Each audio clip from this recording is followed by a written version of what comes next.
What's the single most important piece of technology ever invented? No, it's not your smartphone, not the internet, not even the wheel. It's something far older, far more fundamental. It's fire. And today, we're going to explore how this prehistoric tech never really died and how it literally made us human. Imagine our ancient ancestors, over 1 million years ago, huddled in the darkness, vulnerable to predators and the biting cold. Life was a constant struggle for survival. Then everything changed. A chance encounter with a lightning strike, a wildfire, or perhaps a stroke of genius led to one of the greatest leaps in our history, the control of fire. This wasn't just about warmth. It was the dawn of technology, the first time we truly bent a force of nature to our will. Think about it. Before fire, our ancestors ate raw food. This was tough on the teeth, hard to digest, and limited the amount of energy they could extract. Cooking changed everything. It softened tough meats and fibrous plants, making them easier to chew and digest. This simple act of heating food unlocked a massive surplus of calories and nutrients that had previously been inaccessible. Suddenly, our bodies had more energy to fuel a very greedy organ, the brain. Many anthropologists believe that the advent of cooking directly fueled the explosive growth of the human brain. A bigger, more powerful brain allowed for more complex thought, better problem solving, and eventually, language. Fire didn't just feed our bodies. It fed our minds, setting us on the path to becoming the intelligent, creative species we are today.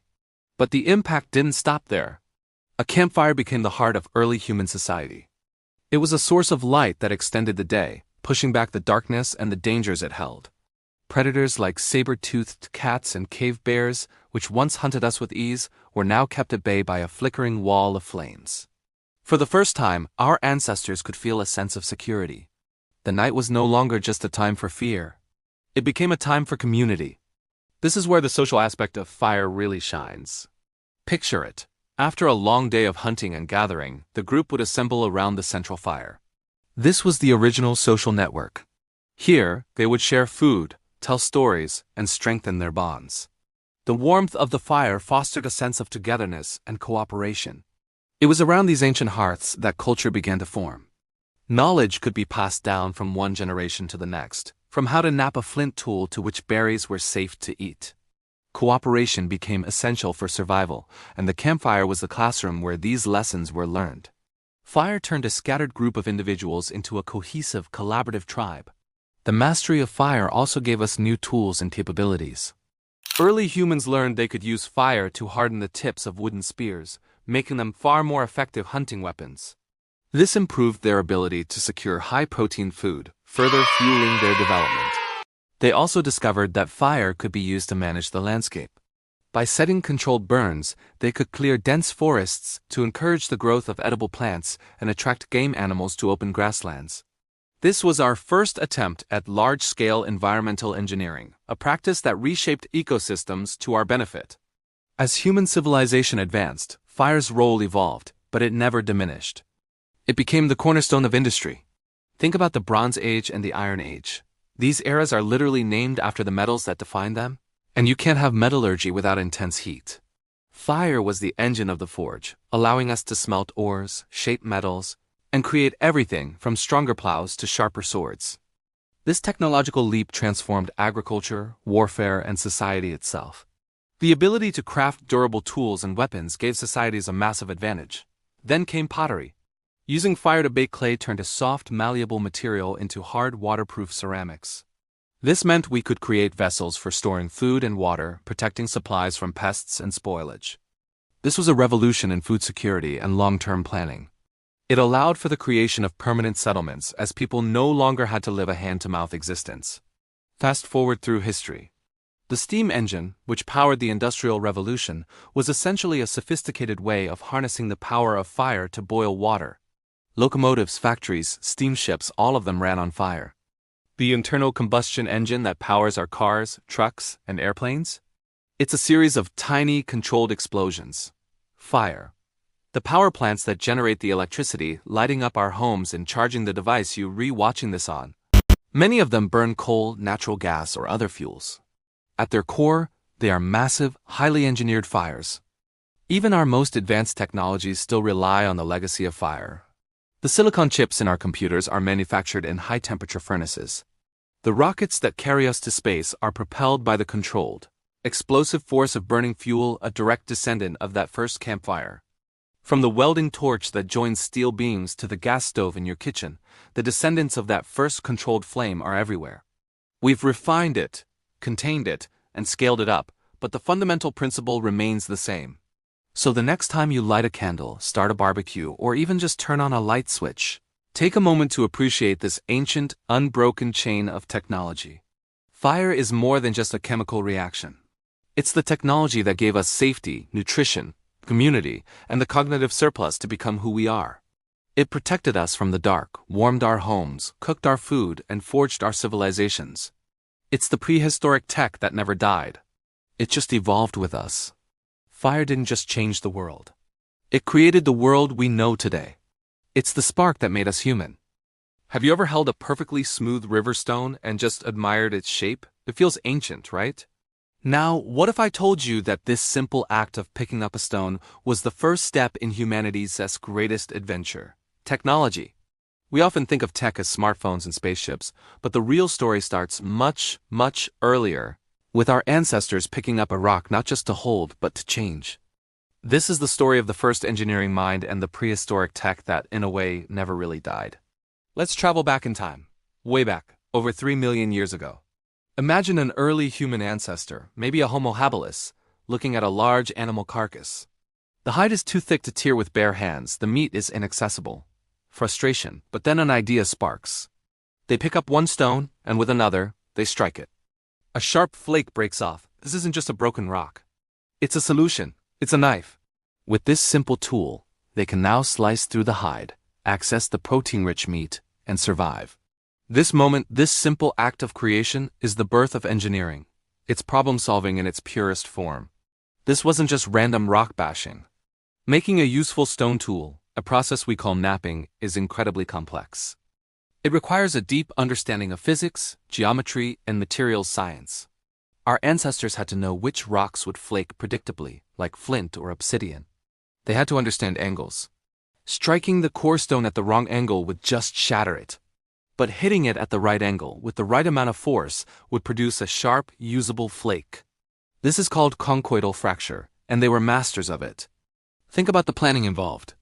An ancient toolmaker wouldn't just find a rock and start hitting it. They would have a mental blueprint.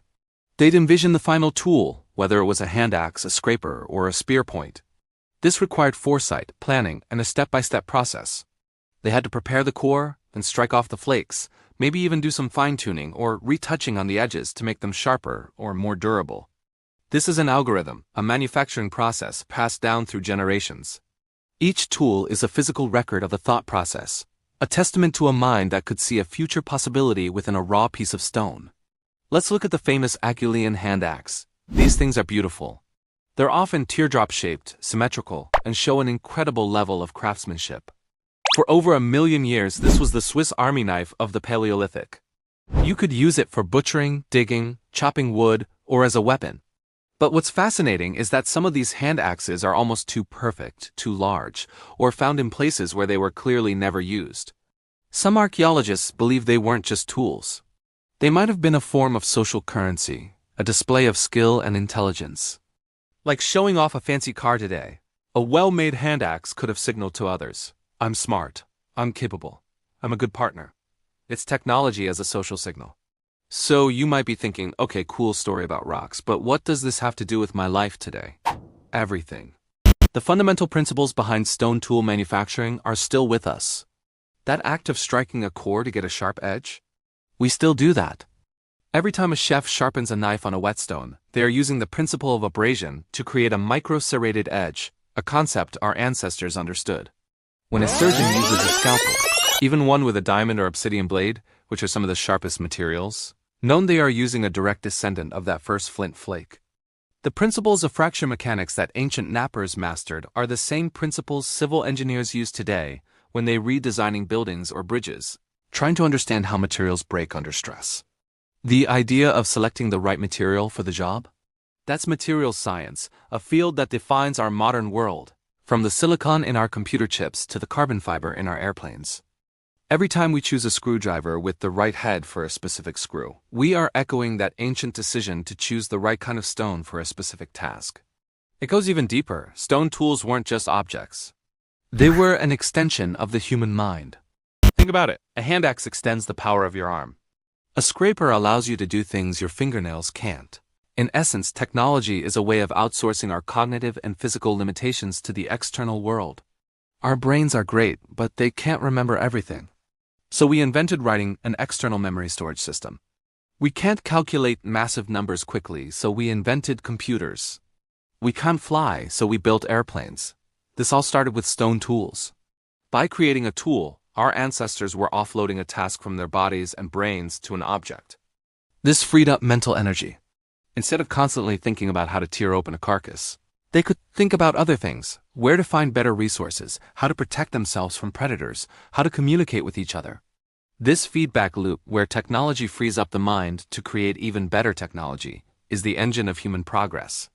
The cognitive leap required to see a tool inside a rock is the same kind of leap that allows an engineer to see a bridge across a river or a programmer to see an app that can connect the world. And what's really mind-blowing is how this might have shaped our very evolution. The areas of the brain associated with tool-making, like the cerebellum and motor cortex, heavily overlap with the areas responsible for language, like Broca's area. Some scientists theorize that the structured sequential process of making a stone tool this step, then this step may have laid the neurological groundwork for the syntax and grammar of language. The ability to structure actions in a sequence might be the precursor to structuring words into a sentence. So in a very real way, the first sentence might not have been spoken, but napped from a piece of flint. Our entire technological world is built on the foundation of that first sharp stone. The logic, the planning, the understanding of materials, and the fundamental idea that we can reshape the world to solve our problems, it all started there. Technology isn't something separate from us. It's the most human thing about us. It's the physical manifestation of our curiosity, our ingenuity, and our relentless drive to make things better. So the next time you use any tool, whether it's a simple kitchen knife, a power drill, or your smartphone, take a moment to appreciate its ancestry. You're holding millions of years of problem solving in your hand. You are part of a continuous story that began with a curious ancestor, a stubborn piece of rock, and a brilliant, world-changing idea. That prehistoric tech never died. It just evolved. It became us. Have you ever stopped to think about the most important technology in human history? Is it the wheel? Fire? The printing press? What if I told you it as something you probably use every day without even thinking about it? Something so fundamental it's practically invisible? I'm talking about rope and the art of tying knots. It sounds simple, right? But this ancient skill, this binding technology, is the unsung hero of human civilization. It's the thread that connects our prehistoric past to our high-tech present. Let's rewind the clock way back. Imagine you're an early human trying to survive in a world full of challenges. You need shelter, you need food, you need to move from place to place. How do you do it? You can't just glue sticks together to build a hut. You can't just walk up to a mammoth and ask it to stand still. You need a way to join things, to secure things, to trap things. This is where binding comes in. Our ancestors learned to twist plant fibers, animal sinew, and strips of hide into cordage. This was our first true composite material. With this simple rope, they unlocked a world of possibilities. Think about construction. How do you build a sturdy shelter or a raft to cross a river? You lash poles together. That simple act of binding wood with rope creates a structure that's strong and flexible. The oldest preserved boat, the Dafuna canoe, is nearly 10,000 years old, and you can bet binding technology was crucial in its construction. Those early shelters weren't just piles of sticks. They were engineered structures held together by a sophisticated system of knots and lashings. It's the difference between a random heap of materials in a home. Then there's hunting. A sharpened stick is useful, but a sharpened stick bound securely to a long shaft? That's a spear, a game changer that lets you hunt from a safer distance. How do you make a bow? By tying a strong cord to a flexible piece of wood, creating tension that can launch an arrow with incredible force. And what about trapping? Snares, nets for fishing and catching birds, all of these rely on knots. The ability to create a loop that can tighten or a net that can hold was a revolutionary leap in securing a reliable food source. It wasn't just about brute strength. It was about outsmarting your prey using technology. This wasn't just mindless rapping. Tying a good knot is a complex cognitive exercise. It requires spatial reasoning, problem-solving, and fine motor skills. You have to understand how friction, tension, and the structure of the rope itself work together. Archaeologists believe that the mental processes involved in learning and inventing different knots may have even played a role in the development of the human brain, similar to how toolmaking did. Each knot is a tiny algorithm, a set of instructions to solve a specific problem. A knot for joining two ropes is different from a knot for creating a fixed loop or a knot that can be easily undone. For example, the simple overhand knot is the basis for many others. Then you have the square knot, perfect for tying two ends of a rope together. The bowline creates a loop that won't slip, essential for rescue or securing a line. The clove hitch is brilliant for tying a rope to a post. Our ancestors had a whole vocabulary of knots, each with a specific function passed down through generations. This was a silent language of engineering, a library of physical knowledge that enabled them to manipulate their world in incredibly complex ways. Think about travel and transport. How did ancient people move heavy objects, like the giant stones for Stonehenge or the Egyptian pyramids? With ropes, pulleys, and a deep understanding of mechanical advantage. How did they sail across vast oceans? With sails controlled by an intricate system of ropes and knots, allowing them to harness the power of the wind. The rigging on a sailing ship is a symphony of binding technology, with every line having a purpose, every knot chosen for its specific properties of strength and reliability. Without ropes and knots, long-distance trade and exploration would have been impossible. We would have been tethered to the land, our world much, much smaller. So, this all sounds like ancient history, right? Something we've moved past in our modern world of steel, concrete, and superglue. But have we really? Look around. Your shoelaces are held together by a knot. The clothes you're wearing were likely stitched together with thread, a form of binding. When you go rock climbing, your life literally depends on a series of specialized knots. Surgeons use surgical knots to close wounds and tie off blood vessels. The very wiring that brings electricity to your home is bundled and secured with ties. Even our most advanced technologies still rely on these ancient principles.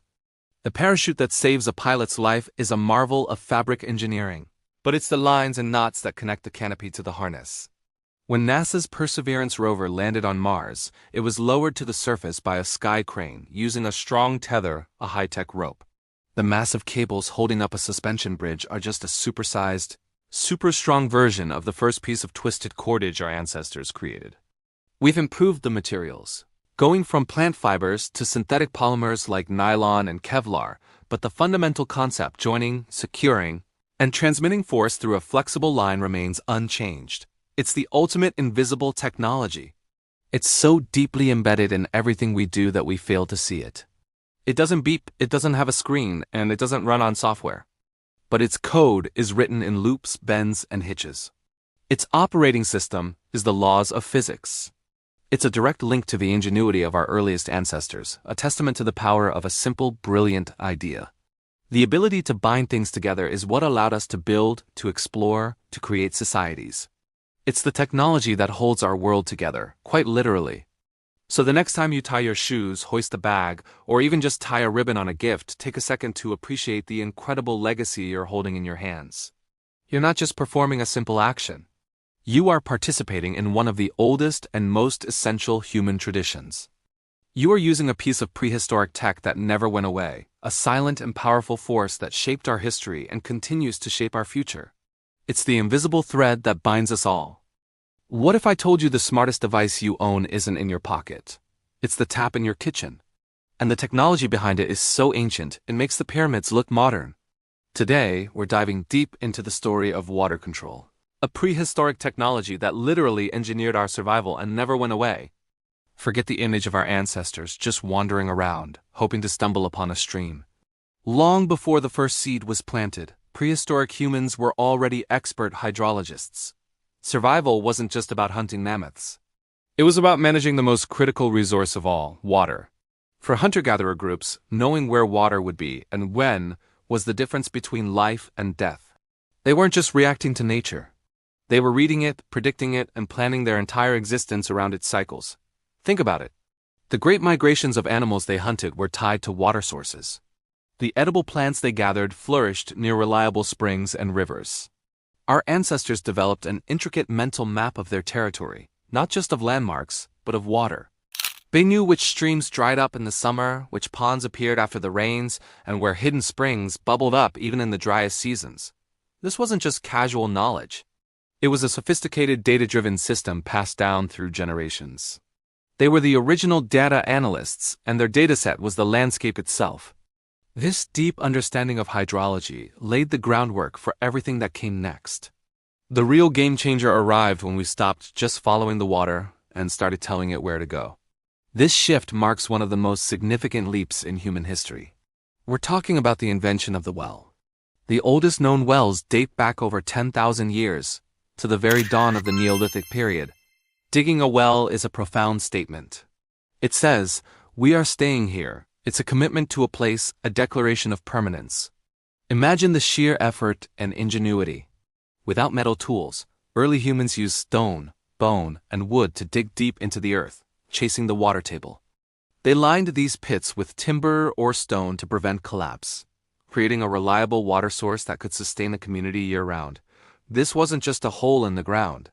It was a feat of engineering that freed them from the tyranny of surface water. Now they didn't have to move when a river ran dry. They could build a home. Alongside wells came the development of channels and canals. At first, these were probably simple ditches, designed to divert water from a river to a small patch of land or to fill a reservoir. But even these simple structures required incredible foresight. You need to understand elevation, flow rates, and soil absorption. You have to plan for seasonal changes, ensuring your system works during both floods and droughts. This is the birth of civil engineering. Our ancestors were terraforming their world, sculpting the land to serve their needs. They learned to capture monsoon rains in hand-dug ponds and divert spring melts from mountains to their fields. This seasonal planning was a complex dance of observation, experimentation, and cooperation. And that's the key word: cooperation. You can't build a canal system by yourself. Water management is a team sport, and it might just be the single biggest driver for the formation of complex societies. Think of a community deciding to dig a series of irrigation channels. Who decides where they go? Who organizes the labor?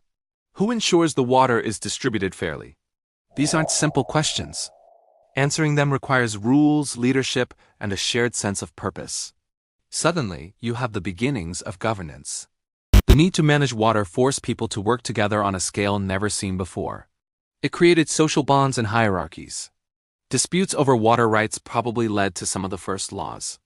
The shared investment in a water system, the wells, the canals, the reservoirs created a powerful incentive for people to stay together and defend their territory. The water didn't just nourish their crops, it nourished their community. The settlement wasn't just located near water. The settlement was built around the management of water. This is how villages grew into towns, and towns into the first cities.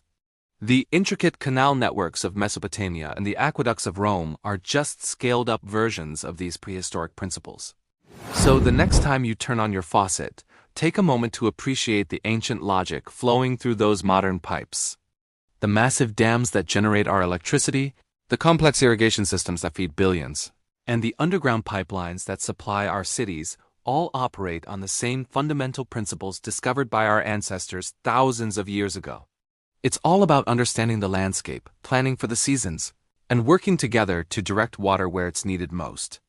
The core idea is beautifully simple. Capture water, store it, and move it.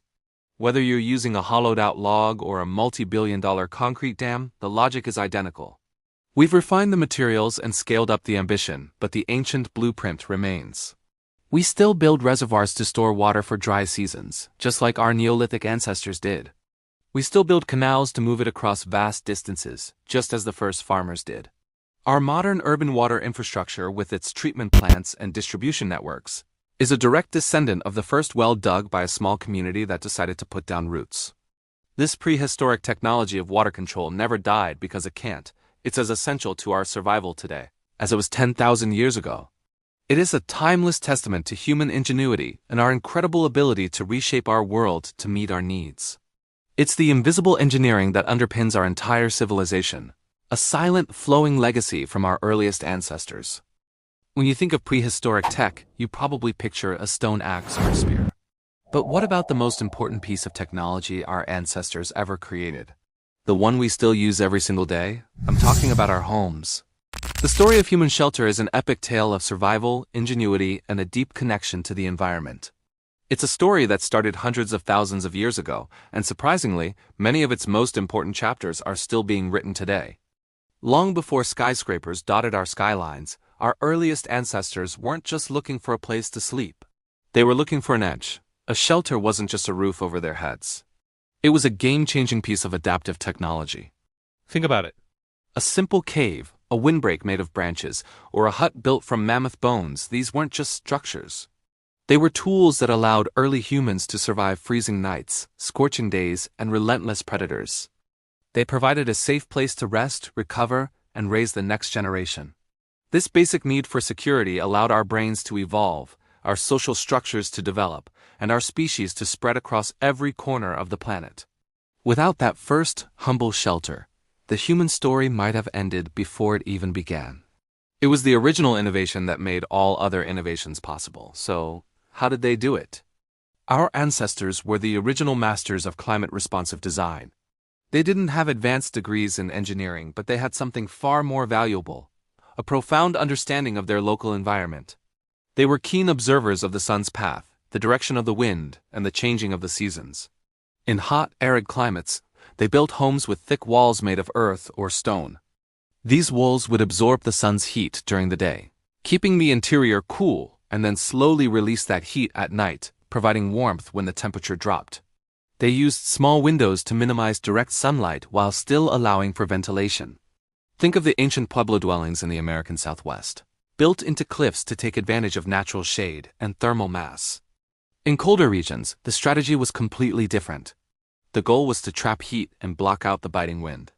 The Inuit igloos are a perfect example of this genius. Built from compacted snow, which is an excellent insulator, their dome shape was incredibly strong and minimized the surface area exposed to the cold. The entrance was often a short, low tunnel, creating a cold trap that prevented precious warm air from escaping the main living area. Similarly, early European longhouses were often built partially underground, using the earth itself as insulation. They were long and narrow, oriented to minimize wind exposure, and housed both people and their livestock, with the body heat of the animals helping to warm the entire structure. This wasn't just building, it was a conversation with the climate. This brings us to a concept that feels very modern but is actually ancient: sustainability. Before the Industrial Revolution, everything was local. You couldn't just order materials from 1,000 miles away. You had to use what was available right around you. This necessity bred incredible creativity. In forested areas, wood was the primary building material. Along rivers, people used reeds and clay to create wattle and daub walls. In grasslands, they used sod and turf. This wasn't just about convenience. It was a closed-loop system. The materials were natural, renewable, and at the end of a structure's life, they would simply return to the earth without a trace. There was no construction waste, no landfills full of non-biodegradable materials, and no massive carbon footprint from manufacturing and transportation. Consider the traditional yurts of Central Asian nomads. These portable homes were masterpieces of sustainable design. A lightweight wooden lattice frame covered in layers of felt made from sheep's wool. The felt provided incredible insulation against both cold and heat, and the entire structure could be assembled or disassembled in just a couple of hours. Every single component was derived from their local environment and their livestock. It was a perfect synergy between lifestyle, environment, and technology. This was sustainability not as a trend or a choice, but as a fundamental way of life. They understood that to thrive, you had to work with nature, not against it. The resources they used to build their homes were the same resources they depended on for food and survival, creating a deep-seated respect for the delicate balance of their ecosystem. So, what can we, in our world of concrete, steel, and glass, learn from all this? A surprising amount, actually. Modern architecture is beginning to look back to these ancient principles, and it's a movement that's gaining serious momentum. Architects and designers are rediscovering the wisdom of climate-responsive design, a field now known as passive design.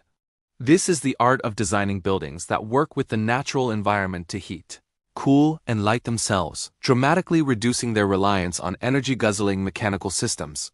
We're seeing a resurgence of buildings with features like green roofs, basically modern versions of sod houses that provide fantastic insulation and help manage rainwater.